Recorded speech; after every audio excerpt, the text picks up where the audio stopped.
Sungguh kabar yang menggemparkan sekarang di corona. Non muslim banyak-banyak bertanya. Non muslim heran kenapa kau yang kena corona kebanyakan bukan Islam.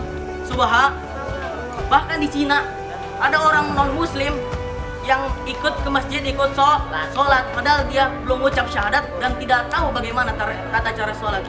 Jadi kita harus bersyukur kita mempunyai agama Islam yang dibawa Nabi besar Muhammad sallallahu alaihi wasallam.